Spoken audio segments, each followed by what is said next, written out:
सभी को नमस्कार। मैं सुनीता कुमारी, सहायक आचार्य हिंदी, राजकीय महिला महाविद्यालय झुंझुनू। पिछले वीडियो में हमने आचार्य हजारी प्रसाद द्विवेदी का परिचय एवं उनके निबंधों की सामान्य विशेषताएं पढ़ी थी। आज के वीडियो में हम आचार्य हजारी प्रसाद द्विवेदी द्वारा लिखित ललित निबंध कूटज की अंतर्वस्तु के बारे में पढ़ेंगे। आचार्य हजारी प्रसाद द्विवेदी ने कूटज निबंध में यद्यपि एक पादप विशेष का वर्णन किया है और उसे शिवालिक पर्वतमाला का ठिगना सा वृक्ष बताया है, परंतु उसके माध्यम से द्विवेदी जी ने जो विचार व्यक्त किए हैं उनको हम इस निबंध में पढ़ेंगे। सबसे पहले हम हिमालय का परिचय, फिर कूटज का परिचय, फिर कूटज का साहित्य में वर्णन, फिर कूटज की व्युत्पत्ति एवं अर्थ और कूटज से हमें क्या क्या प्रेरणा मिलती है उसके बारे में हम पढ़ेंगे। प्रस्तुत पाठ जो है उसमें भारतीय संस्कृति में असीम निष्ठा रखने वाले यहाँ के कण कण के उपासक हजारी प्रसाद द्विवेदी प्रकृति वंदना से इसे प्रारंभ करते हैं तथा कहते हैं कि वैसे तो सभी पर्वतों की सुंदरता निराली होती है, पर हिमालय का तो कहना ही क्या है। इसके एक और रत्नों की खान है। ऐसा प्रतीत होता है मानो हिमालय ने अपनी दोनों भुजाएं फैला रखी हों। एक और पर्वत श्रृंखलाओं से निकलता अरब सागर और दूसरी ओर बंगाल की खाड़ी का लहलाता समुद्र और दूसरी ओर लंबी शिवालिक श्रृंखला है। शिवालिक अर्थात शिव की अलकें या केश राशि। शिवालिक का मतलब यहाँ शिव की अलकों से या उनकी केश राशि से लिया जाता है। ऐसा माना जाता है कि हिमालय पर शंकर पार्वती सदा निवास करते हैं तथा शिव शंकर सदैव समाधि लगाए तपस्या में लीन रहते हैं। उन्हें स्वयं की सुध लेने की भी फुर्सत नहीं है, इसलिए उनकी जटाएं बढ़ गई हैं, सूखी, नीरस और कठोर हो गई हैं। बिल्कुल इस शिवालिक श्रृंखला की भांति हिमालय का पाद देश भी ऐसा ही है। कहीं कोई हरियाली नहीं, धूप तक सूख गई है, चारों ओर फैली है काली काली चट्टानें और शुष्क रताब रेती। बस कहीं कहीं बहुत दूर दूर दिख जाते हैं तो कुछ सूखे झाड़ झंझाड़। यहाँ कि इन्हीं विशेषताओं के कारण इनको शिव के जटाजूट के निचले हिस्से का पर्याय नाम शिवालिक दे दिया गया है। लगता है कि यहाँ बस शिव जैसे अद्वितीय, कठिन, विषम परिस्थितियों को सह सकने वाले देवता ही रह सकते हैं। ऐसे देवता जो कठिन परिस्थितियों को सहन करते हैं वो ही रह सकते हैं। और यहाँ आश्चर्य की बात एक ये बताई है कि एक ठिगना सा वृक्ष भी यहाँ है, इन्हीं जटिल परिस्थितियों में जी रहा है। सिर्फ जी ही नहीं रहा वरन हंस हंस कर साहस से चट्टानों को भेद कर अपने लिए जीवन जल तलाश रहा है तथा हरा भरा बना रहकर दूसरों को किसी भी परिस्थिति में हार न मानने की प्रेरणा दे रहा है।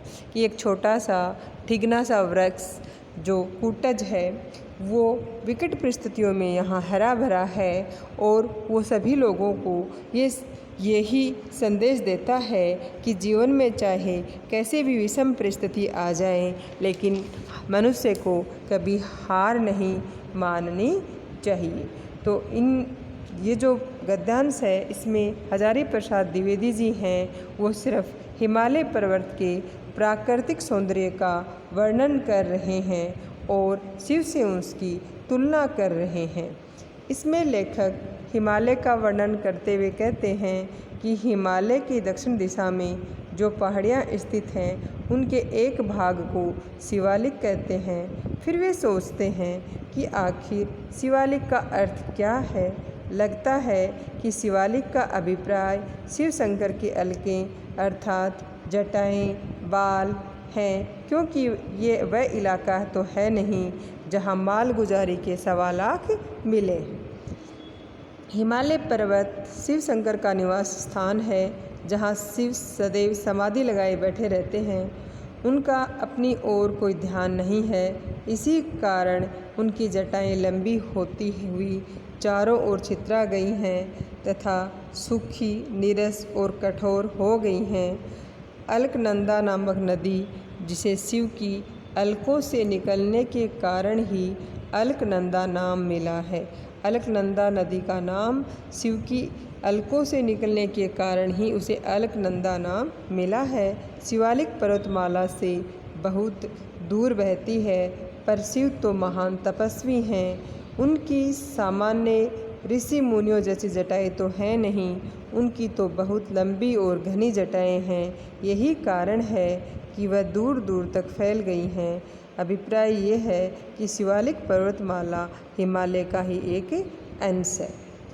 शिवालिक की पहाड़ियों में कहीं कोई छाया नहीं, मिट्टी नहीं, खाद नहीं, पानी तक नहीं, पर इस भयंकर गर्मी को सहकर, भूखे प्यासे रहकर भी जो वृक्ष शान से हरा भरा बना हुआ है, जी रहा है, उसकी जिजीविषा की प्रशंसा कैसे करें, क्या कहें। इतनी कठिन परिस्थितियों में भी वह रो रो कर नहीं जी रहा, बल्कि हंसते हंसते जी रहा है। लेखक सोचता है, क्या ये इसकी बेशर्मी नहीं है, ये मस्त मौला है क्या, जैसे फ़कीर होते हैं। तब वह विश्लेषण करते हैं कि अक्सर जिन लोगों के व्यवहार से बेहिया झलकती है, वह काफ़ी तत्वज्ञानी होते हैं। उन्हें कुछ भी कहिए, वे हंसते रहते हैं। इन पर विरोधी बातों का, झूठे आरोपों का, अपशब्दों का कोई असर नहीं होता है। इसलिए नहीं कि वे बेशर्म होते हैं, वरन इसलिए कि उन्होंने ये जान लिया है कि जीवन विरोधी परिस्थितियों में भी कैसे हंस हंस कर जिया जाता है। मान अपमान, ईर्ष्या द्वेष से वह काफ़ी ऊपर उठ चुके होते हैं। उनकी ज्ञान की जड़ें बहुत गहरी होती हैं।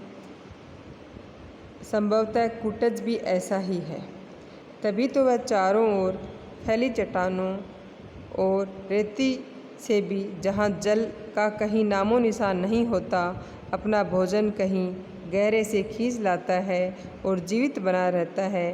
पानी के बिना पौधों का हरा भरा बने रहना तो बहुत ही कठिन है। तो ये इसमें बताया गया है कि वो एक ऐसा संदेश दे रहा है कि अपराज्य जीवन शक्ति के परिचय कुटज से हमें यही संदेश मिल रहा है कि मनुष्य को कभी भी विषम परिस्थितियों में भी हार नहीं माननी चाहिए। तो ये हम हिमालय पर्वत के बारे में थोड़ा सा पढ़ चुके हैं और वहाँ पाए जाने वाले एक वृक्ष कुटज के बारे में भी हमने थोड़ा अध्ययन किया है, और आगे जो अध्ययन है वो हम अगले वीडियो में करेंगे।